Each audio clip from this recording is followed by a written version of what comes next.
let's get started with a section B and start with a 5-mark question. So with the reference to extract A, explain what, so it's an explain question, explain what is meant by a regional trade agreement, and then it tells us where to look in the extract. And this is why in my life classes I emphasize content mastery to the highest extent, since of course we 100% want to put emphasis on the extract. You're going to need it for the application marks, but all 3 knowledge marks here, you can gain them just by knowing your content knowledge, as regional trade agreements are literally covered in the spec. And cheeky plug, if you go to my website, youdoecon.com, there's flashcards, and on one of the flashcards, if I recall, there's pros and cons of regional trade agreements, which will answer this question entirely. So, how would we actually answer this question? So, 6A. So, of course, this question, you will have to include a bit of application, as it is specifically asking you to look at extract A. So, let's answer this. So, what actually is a regional trade agreement? Essentially, it's a trading block.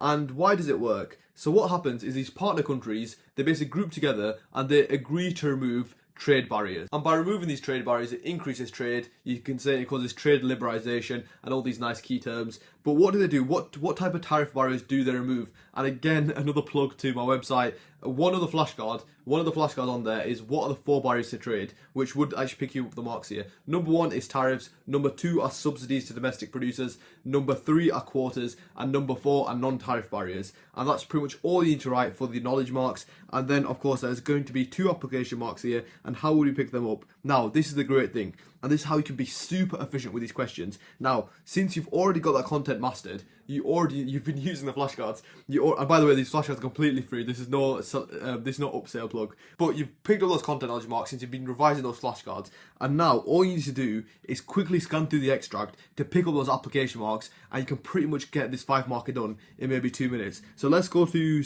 extract A, line 7 specifically, to try find some application to back up what a regional trade agreement is. So this is line 7 here, so this is line 5, so this is 6, 7, and look here, so it's given us an example of a regional trade agreement. So AFCFTA,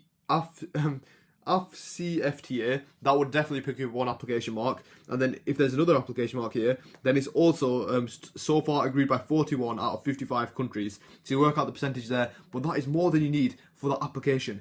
And I want to show you guys how simple this is to pick up those 5 marks. And you can do it efficiently, do it really nice and fast, and bang, done. You can just move on to the next question. So you picked up 5 out of 5 there. And I just want to show you guys how easy and how simple this is. And this is the phenomenon of exam technique, and why I always call economics a double-edged sword. But anyway, that is a 5-marker done. And now let's move on to B. So 6B, which is the 8-mark question in this scenario. So this is again referring to extract A. It's an examine question, and it's 2 reasons. Examine 2 causes of the high cost of transporting goods between African countries. And this is what I mean. This question, you can pretty much answer it if you did GCSE geography, and of course we are going to use the extracts, but any knowledge you have, and especially if you have good economics theory, is such an easy question. So let's think. 2 causes of the high cost of transporting goods between African countries. Now, the first one that pops into mind, like I said, with basically GCSE geography knowledge, is poor infrastructure. So infrastructure. So if you think about it, one of the main reasons for the high cost is probably like, if you've ever been to like developing countries, the roads are not as well built as, for example, in the UK. And why does that cause higher costs? Since maybe the cars get damaged more and it's just slower overall, things like problems with traffic, it's not very regulated there. So basically what I'm saying, poor infrastructure is definitely going to be one of the reasons there. There's high cost of transporting goods between African countries. And number 2, what is a 5-marker being referring to? And this is a really good skill to learn for Edexcel specifically, since a lot of these section B questions, they relate a lot to each other, and you use a lot of the information you've used to answer one in the next question. So this, our 5-mark question, is talking about trade agreements. It's talking about trade liberalization, trying to remove those trade barriers. So what could be a cause right now? If they're trying to introduce a trading bloc, what was the problem before? That there were trade barriers. And what is a trade barrier that causes high costs? Tariffs. So one problem, and another reason for the high costs in transporting goods between African countries could be tariffs between countries, which therefore increase the cost of importing, which of course therefore would increase the cost of production. Now, I haven't actually looked at the extract yet, but let's have a look at the extract, see what it says, maybe help refine these ideas now. So poor infrastructure, it might give us a specific example we can use about poor infrastructure, or a specific example of a tariff. And yeah, let's have a look at extract A and see if there's anything in there. Okay, so right at the start here, it talks about queues for miles, so delays, and of course delays increase costs. Why do delays increase costs? Even the simple things, they have to pay the workers more for a task that could have got done in 20 minutes. If it takes the drivers now 2 hours, of course they have to pay the workers more. The shop, it takes longer for the producer to sell the goods since they haven't got the good in time, etc, etc. In the second paragraph, again, it talks about just what we use for the 5-mark question. And then, like we mentioned, one of the points that is probably causing these high costs are tariffs. And look what the third paragraph starts by saying: the CFTA pledges to improve trade in one or two ways, which is reducing tariffs, which shows this is one of the reasons, which means that's a 100% valid point we can use for backing up one of the reasons that it causes high cost. And like we said, the second point is, of course, here, port infrastructure is a major barrier to trade, and here it's given us many examples. So it talks about how much land Africa has, whereas its railway network is much smaller compared to, it's not proportional to the land it has. Then again, even more application talks about port. Okay, and this quite literally shows how simple it is, this 8-mark question. So just split it up into 2 separate paragraphs. One of them talk about port infrastructure, throw in the bit of application we just reviewed. Yeah, so one cause of the high costs of transporting goods between African countries is due to port infrastructure. E.G, this is shown by 800,000 kilometers of the total 2.8 million kilometers of Africa are paved. E.G, firms have to pay workers more wages since they're working for longer hours. Goods may go off since transport times are so long, thus increasing the cost for firms, but therefore overall increasing cost for firms. And that's literally all you need. These 8-mark questions, especially when it asks for 2 reasons, not much analysis is needed at all, and it's very simple, and that would pretty much be fair, and that would be pretty much perfect for 1 paragraph. And then for your second paragraph, of course, we would talk about tariffs. So how would I word this one?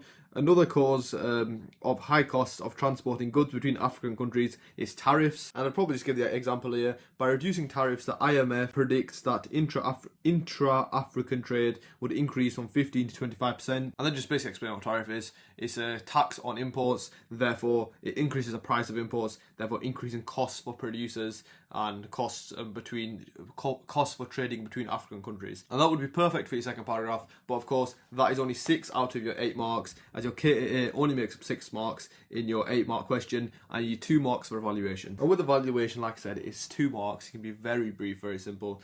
So the first evaluation that pops to our mind is regarding the African regional trade agreements. So the way I would word it is saying, however, the high costs depend on the time frame, as in the long run, due to the creation of the African Regional Trade Agreement, the thing I just can't say the name of. So due to the creation of the African Regional Trade Agreement, this is going to stop or reduce tariffs, thus meaning costs will go down for partner countries, meaning that it could, it's of course going to reduce the costs between countries trading in Africa. So the high costs basically depend on the time frame, as in the short run, yes, as there's no trade agreement yet. When the long run, and maybe they can get more countries to sign up, I think they said something like 44 out of 55 are signed up. If they can get even more to sign up, it would further amplify the cost saving. Okay, so that is 8 out of 8 for the 8-mark question, and now let's move on to 6C, which is a 12-mark question. So it's a discuss question. Discuss the impact of improved transport links between African countries on the economic growth rate. To answer this 12-mark question, the first thing I'm going to do is look back at my 8-mark question. So one of our reasons for the 8-mark question was port infrastructure. We said port infrastructure was one of the causes of high costs of transporting between African countries. Now, this question is presenting us a scenario saying what would happen if there was improved transport links, so improved infrastructure basically. So in the previous question we've said poor infrastructure leads to high cost. So what does improved infrastructure or better infrastructure lead to? It's going to therefore lead to low cost. And how does these lower cost of production affect firms? And we need to remember the classical economic assumption. Firms are profit maximizers. So if a firm was producing 100 units and that cost them £10, but now due to these improved transport links, those 100 units only cost them £9, what do we assume a firm is going to do? A firm is therefore going to increase production. Why? As for that same £10, they might now be able to produce 120 units. And with that 120 units, of course, they can make more profits. So these lower costs due to improved transport means that trade between African countries is now a lot more efficient. And if it's easier for firms to import and export goods, they'll import and export more. Now, what do lower costs cause? And let's think about this on a diagram. What diagram can we show a firm's costs falling on, and how does it affect a firm, and how does it affect the economy? We can show that on an SRAS, since we of course use SRAS when dealing with costs. So if a firm's cost is falling, of course the SRAS is shifting outwards, And if SRAS shifts to SRAS1, what happens to price level and what happens to real GDP? As you can see, price level decreases, and more importantly, real GDP is increasing from YE to Y1. And why is real GDP increasing? But we need to remember firstly, what is real GDP? Gross domestic product. And gross domestic product essentially is the same as national output. So what we're saying, with lower costs, there's more national output. And why is that? Since when there's lower costs, it means higher profitability for firms. As if firms are spending less on, for example, wages when drivers are driving, as maybe borders are more clear, it takes them less time to get through the border, therefore they have to pay these drivers lower wages since they're employing them for less hours. It means the firms now, the markup on the product, the profit they are making on each product is higher. And remember, this goes back to the classical economic assumption. What are firms? Firms are profit maximizers. Therefore, if their products, if their goods and services have a higher profitability, what they're likely to do? They're likely to exploit that basically. They're likely to produce more to try hopefully make even more profit. So simply, with higher profit margins due to lower costs, firms are incentivized to produce more. Thus, of course, as you can see on this diagram, we get an increase in the real GDP from YE to Y1, which of course links perfectly to the question, so what effect is that going to have on economic growth rates? Of course, when real GDP increases, that means economic growth, more specifically positive economic growth. So, and of course, this 12-mark question, you still need to be wary. There are application marks. So the question's on improved transport links. So I'm going to quickly scan through the extracts. This is probably not very much to do with improved transport links, so I'm just going to use extract A again and just get out a few stats just to make sure I'm picking up those 2 application marks. And this is a great stat here. So the IMF estimates if basically infrastructure improved, intra-African trade would improve by 7%, which is a great stat. Now I always say, of course, with a 12-mark question, there are 4 evaluation marks, but I always say try to evaluate using the extract, and there's an absolute gem in this extract. So of course, we're evaluating basically a point, which is improved transport links will cause lower costs. But if you remember back to this extract, I think in the 3rd paragraph, yeah, about here, it mentions China. So China did invest into, I believe it was the railway lines, and one of the main points, it says Chinese built railways are underused because of price. So a great evaluation point here is, however, in evaluation, the improvements in transport, reducing a firm's costs, depend on how much this new transport is priced at, so how much it actually costs. As if these new railways are priced too high, they will therefore firstly just not reduce a firm's costs, leading to the several benefits of like shifting SRAS will not be achieved, and also it will be like a waste of money, since if they're too expensive, they will be underutilized, and you can talk about like opportunity costs there. So essentially, the lower costs depend on the price of the transport. As the transport is too expensive, of course it will not lower the cost. Now, so that is evaluation done. Since it's only 4 marks, I would pretty much, what I suggest to most students, one evaluation point at the end of your first paragraph, then another one at the end of your second paragraph. If your one at the end of your first paragraph is very developed, you probably don't even need the one at the end of your second paragraph. But if you have time and you want to make sure you're secure, I would try to aim for 2 evaluation points. For the second paragraph, now what would I refer to? What would I speak about? And I talk about the concept of India. This is a massive topic I always mention in my life classes, since India is a great case study. It's obviously a massive developing country. I think it has over a billion population now. But post 1991, so post liberalization of India, what is one of the main things they did? They tried to reduce wage costs and non-wage costs. So wage costs are things like just like minimum wage. They tried to scrap the minimum wage, and they try to reduce non-wage costs, which are things like legislation. It's a great example, the contrast between the UK and India. So UK, of course, has massive legislation with workers. I think there's one notable example is construction workers, I don't believe legally are allowed to stand on the top level of ladders. But basically, UK workers have lots of protection, great working conditions. And if you can contrast that with India, where they don't have much protection, the working conditions are quite poor. But what was the reason for India reducing these wage costs and these non-wage costs? As overall, the worsened working conditions, so the looser legislation and the reduced wage costs for firms, so the reduced wage they have to pay their workers, why does that incentivize firms? Why is that positive for firms?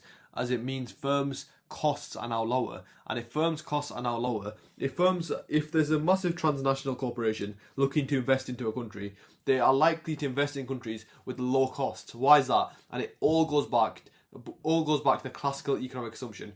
firms are profit maximizers. They want to maximize their profits. And what is a really good way to profit maximize? You obviously want high revenues, but also you want low costs, as that gap in between is all the profit for firms. So back to the question, the second impact of improved transport links between African countries will be increased FDI. And why is that? Again, it's due to lower costs for these firms, because these firms are now going to see, as there's improved transport, it's going to lead to lower costs for the firms to transport goods, meaning that there's going to be increased FDI, and there's going to be more opportunity for these transnational corporations to make profit. And of course, you don't need to use two diagrams in your 12-mark question, but I believe it's very relevant here, and it doesn't take long. It literally should take you about 20 seconds to draw this out. I would 100% draw an LRS curve and an LRAS shifting outwards. Why? Since if a transnational corporation, if a firm invests in India or Africa with FDI, it will lead to further improvements in their infrastructure, therefore also causing economic growth. And with regards to FDI,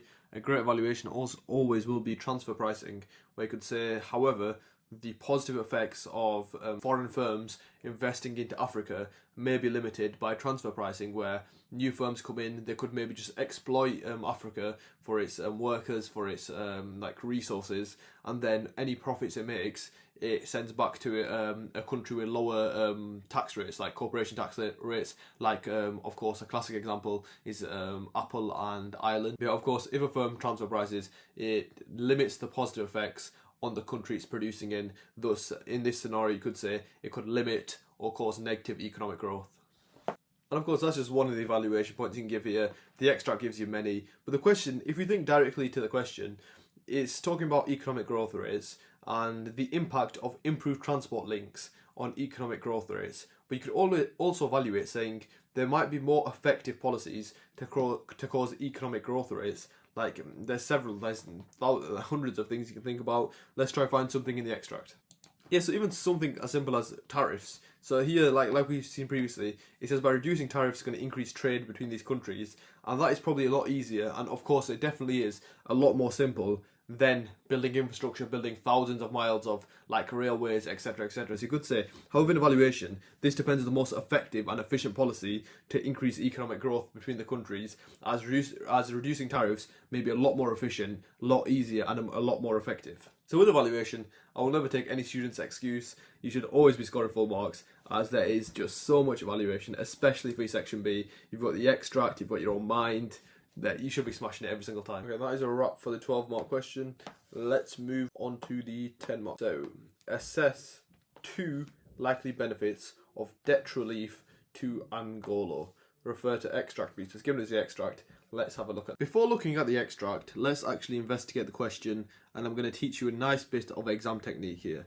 So, assess 2 likely benefits of debt relief to Angola. Now, I'm not very good at geography, but if you tell me the country of Angola, I am probably, the first idea that comes to mind with regards to economics is that Angola is a developing country. Now, this helps me answer the question why, because it's a very broad question as of now without looking at the extract, but developing country and development is a topic in the spec. So now let's think what development links to. So the ideas coming in my mind are like things like Haradoma model, the savings gap, all that, and they would be really good for this question as well. But firstly, let's directly address the question.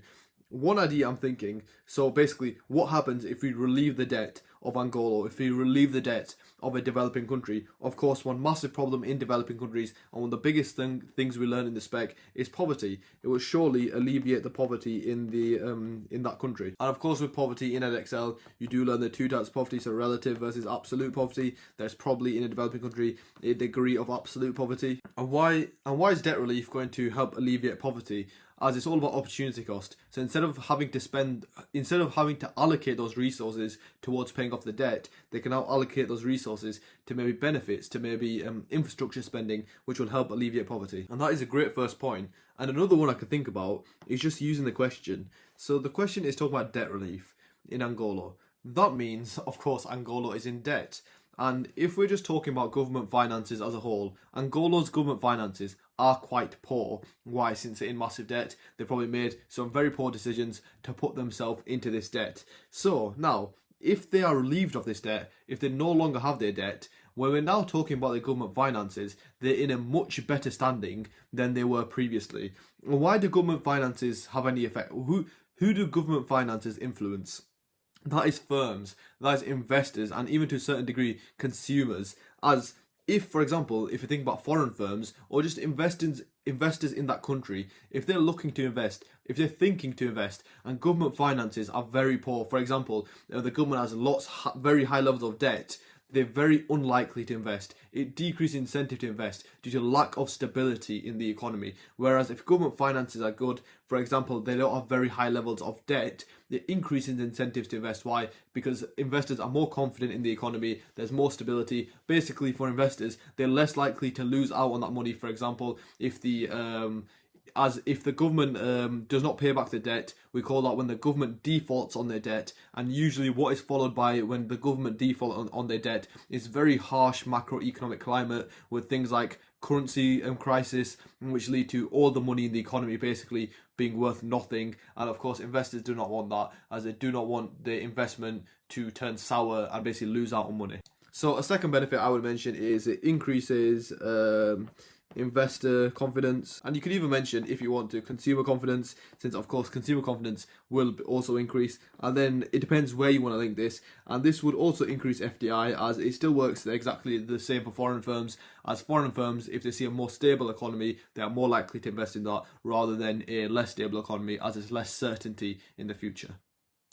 And now these are just two ideas I've thought of using content knowledge, using the flashcards on the website, using the content knowledge I've built up over my year 12, year 13, well not mine. And these 2 points are just purely from content knowledge, and I haven't even looked at the extract yet. So it shows the power in section B of having content mastery. But now, of course, 10-mark question, you will need application, you will still need to use the context. So now at this point, I am going to go through the context to help find points to back these points up, to help me pick up those application marks. Okay, so having a look at the extract, what I've just seen is that the bottom of the second paragraph, so around line 15, it mentions about absolute poverty. So the way I would go about wording this first paragraph is, again, using the words in the question. One likely benefit of debt relief to Angola is that it would help alleviate the absolute poverty. E.G. Over 17 million of Angola's population live in absolute poverty. By Angola's government receiving a debt relief, it means they would have the ability to reallocate their resources from spending on debt, from spending on those huge debt repayments, to now being able to invest into infrastructure, invest into the supply side of the economy if you really want, and definitely could. It does not take very long. You could draw a nice LRS diagram shifting LRS out, but they invest in the supply side of the economy to help alleviate the debt. You can even give an example, maybe investing in education, investing in apprenticeship schemes, whatever you want to speak about. And basically, as a whole, they can, instead of paying that money off, instead of using that money towards debt, they can now spend it on their own population. So one benefit is like a reduction in absolute poverty. Now, with regards to evaluation, I'm not actually going to take credit here.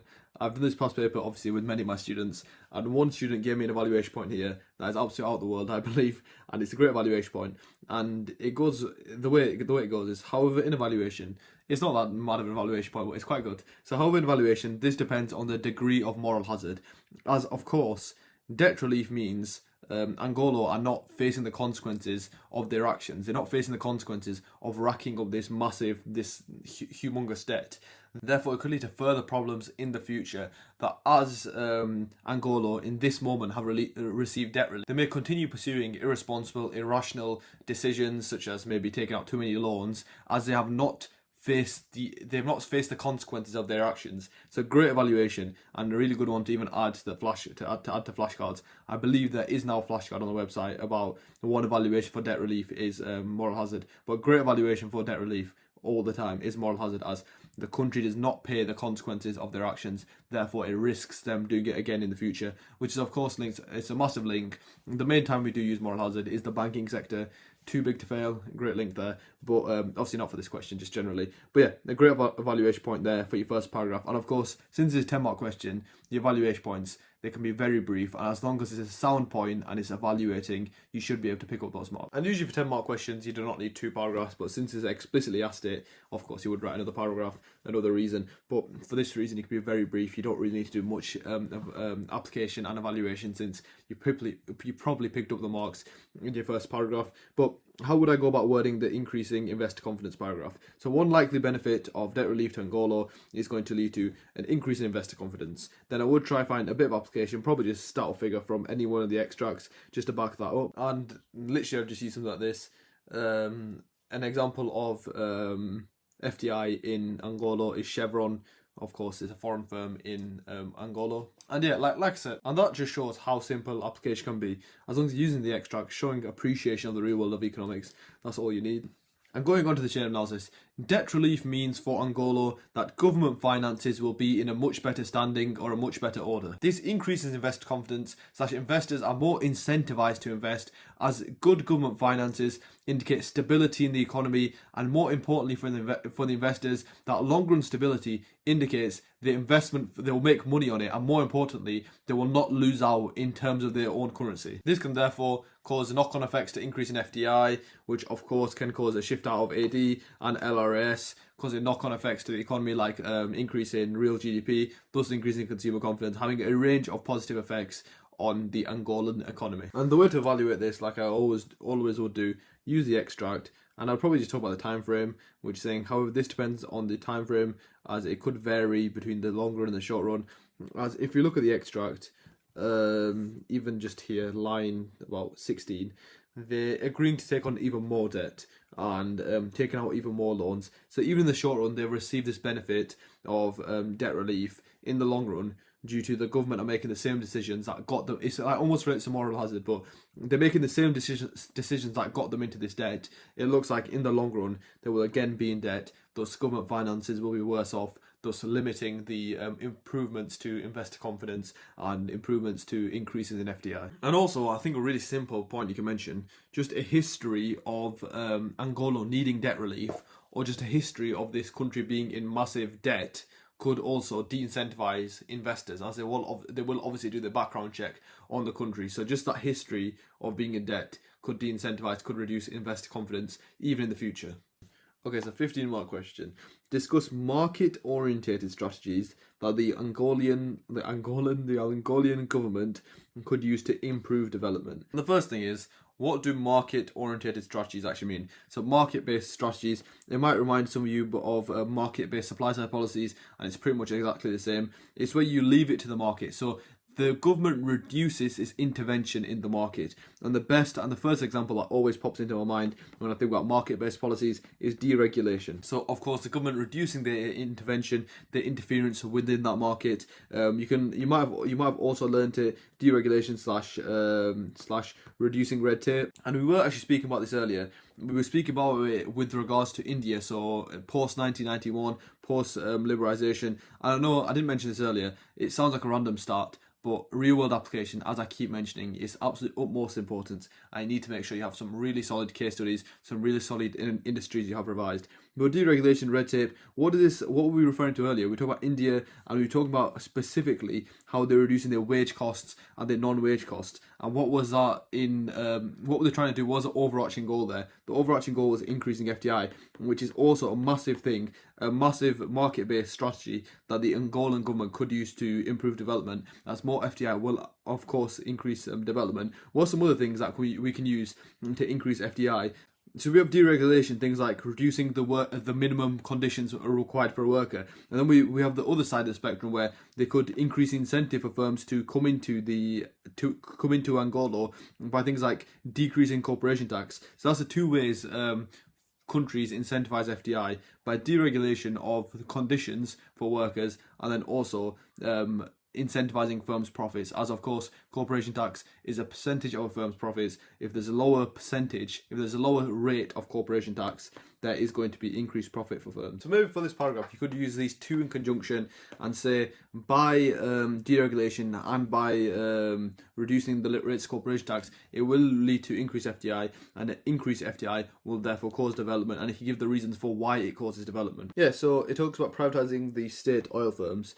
And why is privatization a market-based policy, and then why does it cause development? So privatization, of course, is a market-based policy, since what is privatization is where firms move from the public sector to the private sector. So from state ownership to now private ownership, which means, again, the government is reducing its intervention in the market, has less of a hand in the market. And why can this cause development? As a great example that you should know is Margaret Thatcher, how she affected privatisation in the UK with firms like BT, British Telecom, British Gas. What did it lead to? So we say with privatisation, and a general and a really common question in Edexcel, especially more to do with your paper one, when firms are in the public sector, it's state ownership, they don't have any real profit incentive. They try to aim for more things like elective efficiency, just to provide welfare for society. But this lack of profit incentive leads to massive inefficiencies, and this is where, when a firm is privatised, of course, they have an owner. The owner wants to make profits. It doesn't just run on hope and happiness. So the owner really pushes for profits, and how do they do that? They try to reduce costs as much as possible, become as efficient as possible, increase their revenues, and that, of course, will lead to much more efficiency for the firm, much larger profits, and all those things will cause development. For example, for these oil firms will be privatised, they make large profits. Those large profits means more corporation tax to the government, therefore more funds for the government to spend on development. And then you can keep going with the chain of analysis. If these firms are making more profit, they're going to invest more, they're going to expand more, and when they expand, they hire more workers. Hire more workers obviously has a massive knock-on effect, which will increase the AD, increase development, since those workers are now going to be paying income tax, more funds for the government, more development. So you can basically just keep on going. But yeah, that's another idea for a point. Of course, I'm not going to do I probably would only do 2 paragraphs here, but I'm just writing out some of the points which are pretty obvious and the extract is hinting at. And then, of course, the last big one, which I believe Extract A was focused on, which he did mention, is one also massive way, one market-based policy, which the Angolan government could use to increase development, is, like I said, what Extract A is focused on, which is trade liberalisation. And why does this cause, basically, why is it market-orientated strategy? And I would always make to explain that in your shade analysis, since what's the opposite of trade liberalisation? Is trade barriers. Trade barriers, for example, a tariff, where the government sets a tax on imports. It's the government increasing its intervention in the market. When there's trade liberalisation, when there's free trade, there's obviously less government intervention in the market. But why does that cause development? So, since if we just think about our AD formula, there's going to be free trade, which means there'll be more exports. And then if you think about imports for firms, so one of the biggest costs for firms is importing raw materials, for example. And if there's no trade barriers, for example, there's no tariffs, it means the cost of importing goods is also cheaper. So no tariffs, cheaper imports. Like I said, that's going to reduce the cost for firms. How can we show that? Obviously, you shift your SRAS out. And why is that going to cause development? Because if you look at real GDP on the y-axis, on the x-axis, real GDP increase from YE to Y1. Another massive thing is trade liberalisation. No trade barriers is one of the key components of comparative advantage. Therefore, the theory of comparative advantage is only achieved when these countries have free trade. Therefore, by allowing for trade liberalisation, by allowing for free trade, means countries can really double down and really exploit that comparative advantage, meaning they can export more of that good. They can even enjoy larger economies of scale. Since there's no trade barriers, they can sell to more countries and at lower costs. They're more competitive at global markets. As another thing you need to think about, when these countries set tariffs, they're also retaliated by the countries themselves also setting tariffs, so like almost trade wars. Whereas if they reduce these tariffs, lead to trade liberalisation, no trade barriers, those countries are also, it's the opposite of retaliation. They're also likely to reduce their trade barriers against these countries as a sign of like goodwill. As if they're exporting more goods they have a comparative advantage in, they need more workers to produce those goods. Therefore increases derived demand for labour, increases domestic employment. So these all linked to increased development, of course. They can link them to the main things, which increase income tax, increase corporation tax. This increases funds for the government to spend on development. But yeah, this is why 15 more questions. I'll 100% always suggest planning. I pretty much suggest planning every single one of the questions. But there are going to be, like, for some scenarios, there are lots of points. So make sure you're clear in your plan. You obviously do not need to include everything, but have 2 main points and really go into detail with those points. But of course, also with your 50-mark questions, there are 6 marks for evaluation. So what am I thinking with regards to this question? So a great point with regards to evaluation for trade liberalisation is the competitiveness of domestic firms. As we said, they're reducing tariffs, so there's no tax on imports anymore, which means these firms in Angola, the domestic firms, are they competitive enough? Are they good? Are they producing good enough quality to compete with global markets and on a global scale with other firms? As if not, if they're not good enough to compete, it means that domestic consumers are just going to start importing goods, which could have the opposite effect. It could worsen development, as it means consumers are now importing from countries outside of Angola, meaning that money is leaving Angola. And the worst thing is, if that money is going to foreign firms, it means domestic firms are no longer supported, which means domestic firms are no longer making profit, which means domestic firms can no longer afford to hire domestic workers. And that, of course, affects income tax, it affects corporation tax, which leads to the government having less funds for development. It's a really big and a really nice evaluation point. The way I'd word it is, however, in evaluation, the effectiveness of trade liberalisation to increase development depends on the competitiveness and the quality of local firms, local domestic firms, being outcompeted or outcompete by foreign firms. And then explain the whole chain of analysis that likely they are going to be outcompeted by the firms on a global scale, and it's going to mean people are going to import, well, domestic consumers are going to import goods, thus leading to basically catastrophic effects for local firms and for development. And then we mentioned privatisation. A great evaluation of privatisation, like we said, these firms now have a massive profit incentive, so they want to increase their revenues and decrease costs. This could lead to several negative effects, like how do you increase revenue? Increase price. So therefore, it could lead to massive increase in costs for domestic consumers. And with regards to privatisation, in this scenario, they're talking about privatising oil firms. Oil has a fairly inelastic demand. Therefore, it could lead to massive increase in cost of living for consumers, which is obviously a massive negative effect. But then, like I said, they try to increase revenues and decrease costs. What's an easy way to decrease costs? Reduce worsen working conditions, or just reduce the number of workers you have. Therefore, privatisation could lead to more unemployment, and more unemployment, of course, leads to less income tax, therefore less funds for development. So privatisation could actually lead to less development rather than more development, due to that firms regaining that profit and really decreasing costs. And then our first point, deregulation to increase FDI. Of course, with FDI, I don't know how to say the word. Profits are repatriated, taken back to their home country, like transfer pricing. So you could mention that as an evaluation point. Of course, we have mentioned FDI a lot, so there's lots of valuations throughout the video for FDI. But yeah, 50-mark question. All it is about is get your points, timely manner, write them out, good evaluation, 6 marks for evaluation here, and it should be fine. And yeah, hope that has helped you going through that 50-mark question. And that is section B done for June 2023, paper 2.